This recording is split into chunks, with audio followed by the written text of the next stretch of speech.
You know, there's nothing like cracking that cellophane and pulling that record out. It just smells great.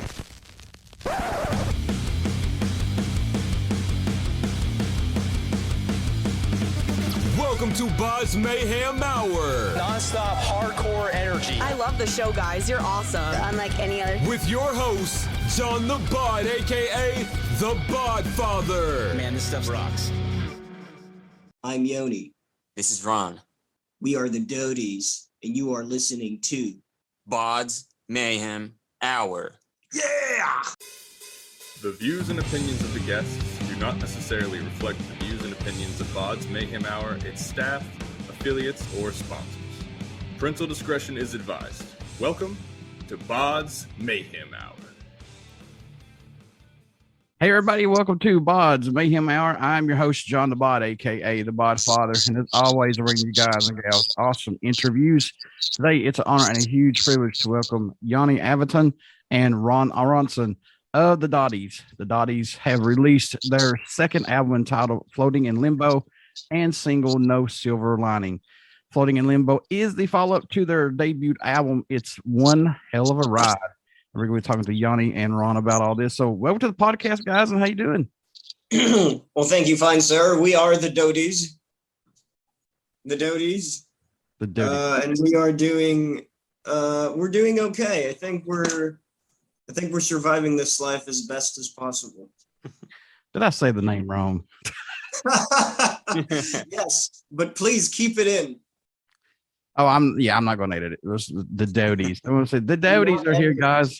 The Dodies is maybe we should think of changing our name to that. Yeah, that's my fault. Anyway. Yeah. All right. How excited are you to have the second album Floating in Limbo out right now, guys? How excited are you guys to have this out finally? No! Yes. I cannot contain the excitement. Feel it in my veins. God damn it. I don't know. We're excited of the prospects of touring. We're supposed to be touring. We're trying to get Ron's visa, artist work visa to the States going, and hope that happens, and that, you know, American bureaucracy does not kick us out once again because we're not from the States. Yeah, it's ridiculous. Yeah, well, you know, whatever, man. It's been hard. It's been hard to trying to get going and touring over there because we can't really tour here. Mm-hmm. It's too small and locked down. So everything's still locked down over there right now? I mean, hasn't... Well, no, we're locked down as far as, you know, touring countries around here. Gotcha. Like it's always been that way. So we can't like really go tour in Jordan or like Lebanon or whatever. Mm-hmm. So we really want to go to the States and tour bad.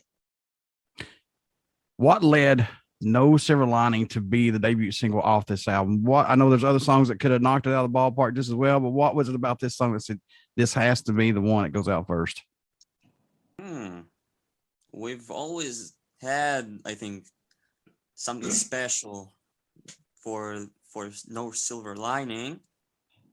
I think it's energy. It's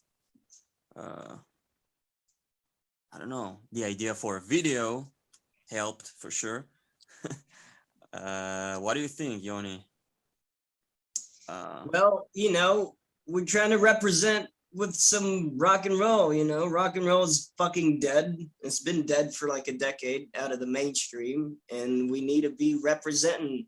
That's like the hardest song we've got off the album. And there's a lot of, I think we've got a few bangers in this album, but none of them are quite as, you know, hard and duo representative as this song.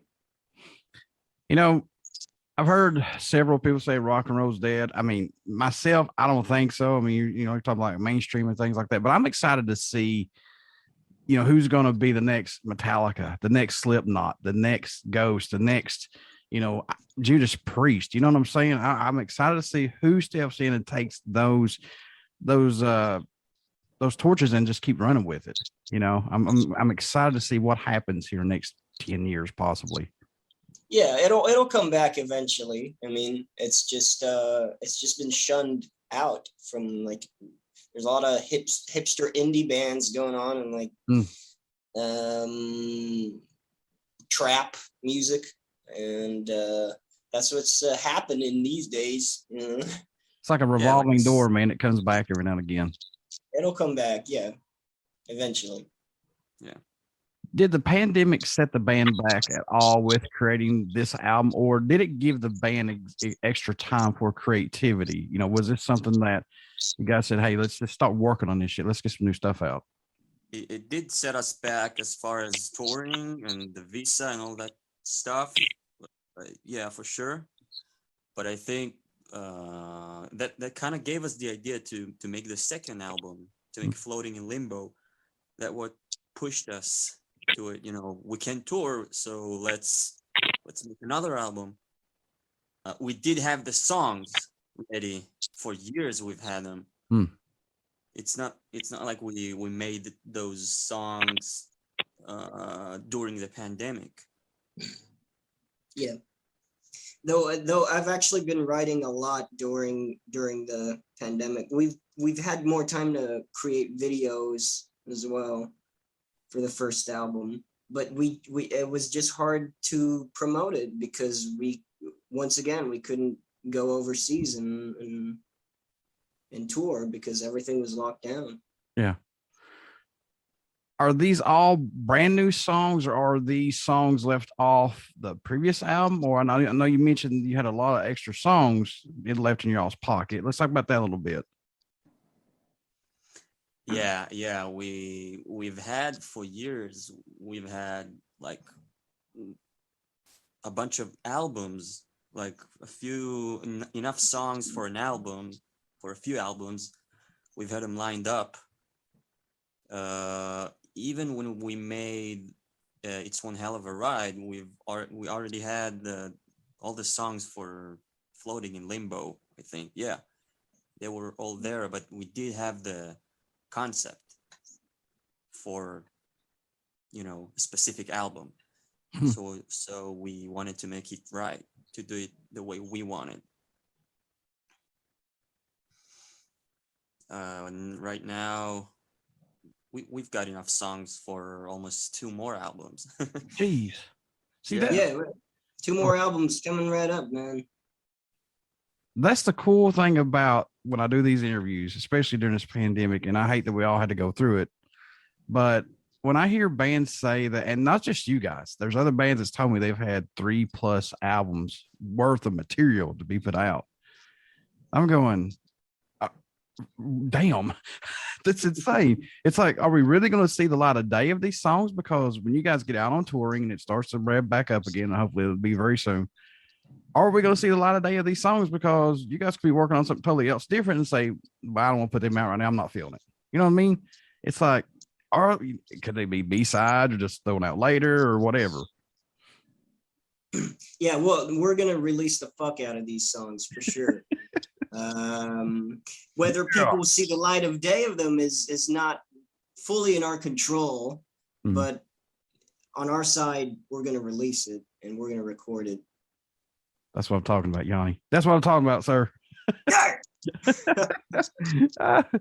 Oh man, any tracks that did not make this album we could see on another EP or another album down the road from you guys? I know they had to be a few that got left off here. Few. Well, we've had incidences. I wanted to leave out a couple of songs that eventually Ron convinced me to put in Bumblefoot as well, that they convinced me it should be in. I remember it happening in the last album. I wrote this sort of punk song called The War that we left out. It was super, super catchy. And we ended up letting it go. And I think eventually it may find its way back into our archives. That's good. Any track standing out more to you guys than any right now on this album? I know these are your babies. I know you've had these for a long time. And you're probably sick of them, but are there any that stick out for the both of you? No, I don't think we're very diplomatic about it. I mean, I do have a few right now. I don't know. I do love all of it. I listen throughout the whole thing for sure, but I love Curious and Blind. I love Sinful Thoughts, like the deep cuts, I would say. Yeah. What about you, Jonathan? I like Science. I like playing Science. I like performing with it. Performing with it acoustically, because when we play it live together, we kind of, our vocals get swallowed. But I don't know, Curious and Blind too, I think it's a good one. And I like all these songs in general. I like all of them. Yeah. The Brain's got some good drum sound. Groove Yeah, the thing. Brain is good. Yeah. Yeah, I'm not gonna name all of them. No, Starting right now. it's totally fine. Leave some meat on that bone, guys. Was there a track that you were working on that totally ended up sounding different than it was intended to? Was there one that just kept maybe changing, or you just guys so like, look, this is the last time we're doing it. This is it. Let's go. No, not really. We love working on demos before we actually record the album. The song for the album. So we do have we have the concept pretty much done. Some of them ended up sounding unexpectedly well. The cello, we've got cello on Underground. Yeah, that was unexpected. Yeah. Bumblefoot suddenly picked up a cello and wrote a cello part for one of the songs, and that it really helped. Yeah, so that was a studio idea, which really improved the song. When writing your lyrics, when do you say, okay, let's not go a certain way, or can you, or do you just let the lyrics write themselves? Well, there's certain songs with a horror route, like Sinful Thoughts, it has a horror route. And it depends on the melody as well, on the attitude of the melody and the harshness of the song. That's what I write the lyrics in accordance to often. And I don't know, whatever I'm going through, I'll write about. If I'm feeling some sort of intense emotion, then it's like a release for me to write the lyrics about that particular subject.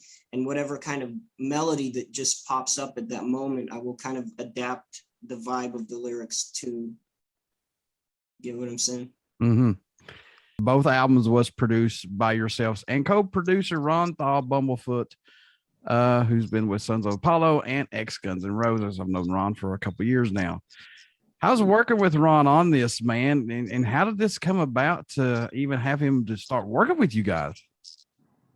Okay, so it was like, it's super fun. He's a super fun guy. He's a super fun guy. We have a very good chemistry. The first album was funny as hell to make in my bedroom. Like, I have that blurred filter, but it was recorded here. Yeah. And the second album, we became even closer, as friends. So it was more intensely fun. It was really fun. It was a great experience. And he's not too pushy as a producer. He doesn't force himself upon us. And but he does suggest things, and often when he does suggest something, it really does improve the song significantly. But he trusts us, and he's sort of managing us as well. Yeah. But working with him though, has he brought something out of you guys that maybe somebody else might not have brought out of y'all, possibly? Yeah, for sure. Yeah. Well, he made us not use a click track. Yeah. He made it Ron drums with one hand throughout this record, because that's how we do it live, because Ron plays drums and bass with a keyboard live. We don't have a bass player. And Bumblefoot's just suggested we would do it that way to keep it sort of authentic, and it does make it sound different for sure. Do you both feel there's a track on the album for every rock and metal fan out there? Do you think there's a track for everybody out there on this one? Has to be at least one someone could like, you know. The songs are pretty different, so I don't know if every metalhead would like this album there, but you know, maybe Silver Lining a metalhead could like, or Sinful Thoughts, one of the darker songs around. I know you talked about this earlier about the about touring and everything, but what's your thoughts on getting back out on the road, or getting on the road eventually to kick this off, man? How, you know, how long do you think it's going to take, or what your expectations? No idea, dude. We're praying to Jesus to get this music going and done. Praying to Jesus. We're working hard with an attorney to get us back to the States. Hope so, man. Sweating our asses off with anxiety and work. The plan is this summer, so you know, we can plan. What do you both hope everyone takes away while listening to your guys' music in general? What do you hope they take away from it? I don't know. What do you feel when you listen to music? You know, to me personally, I feel like when I listen to music, especially when I'm feeling down and I feel like maybe alone, then I connect to someone through the music. I feel like a cathartic moment. I feel like a certain release is coming. It just helps me kind of get through the day at times. I don't know if I can add something to Yoni's answer. I mean, yeah, I hope someone can, you know, take like any, you know, something to relate to. The music is very personal, that's for sure. Mm-hmm. I believe if, you know, a lot of people may be feeling the same emotions, but without knowing other people do, you know. So if you get personal enough about yourself, you might resonate with someone else. I guess. Yeah. Final answer. Now, I know you both have a lot of music still this day that you grew up on, but do you still have a go-to album or just a song that you find yourself going back and listening to from time to time that you just cannot put it down? You have to go back and listen to it eventually. It happens to me. That's been happening to me with Super Unknown a lot, with Soundgarden's album. Since I was since I was 14. I still listen to it and think, this fucking rocks.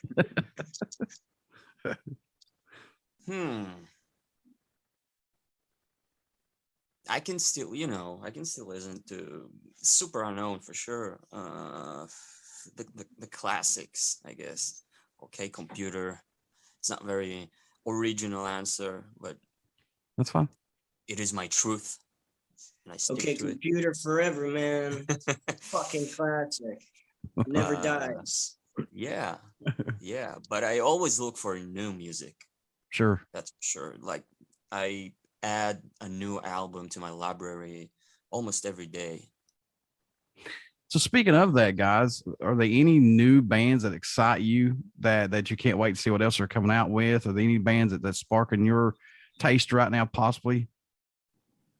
Yeah. A lot of Australian bands. Australians, for Wow. some reason. Why? Yeah. They've got a good thing going on. Yeah. It's that Yeah. Silverchair connection, I guess. Perhaps it Yeah. is Silverchair.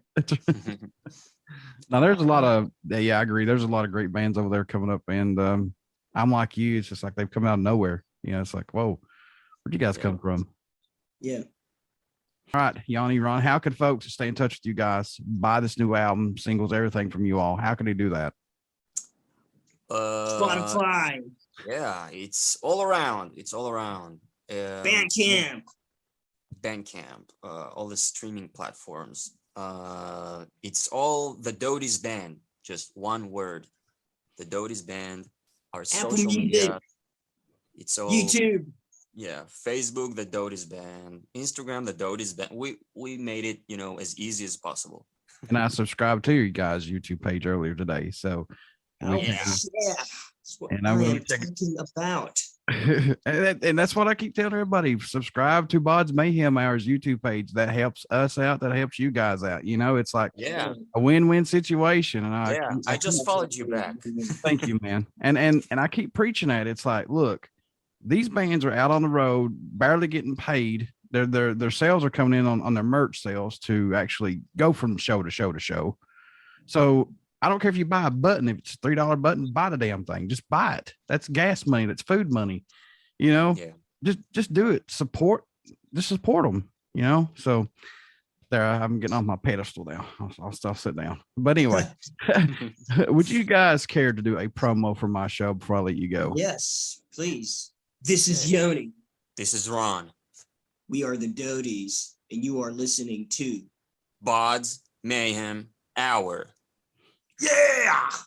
Everybody stick around. We got some great stuff coming up, and you only hear these interviews right here on BODS Mayhem Hour. Please get out and check out our Facebook page. It has a podcast link and our YouTube link. And please subscribe to the YouTube link because we got a lot of stuff coming up. And please check out the Dodies. Pick up all their stuff, folks. Give this band a fair shot. I guarantee you will like them. So, Yoni, Ron, thank you all so much for doing this interview with me today. Thank you, dude. Thank you so much.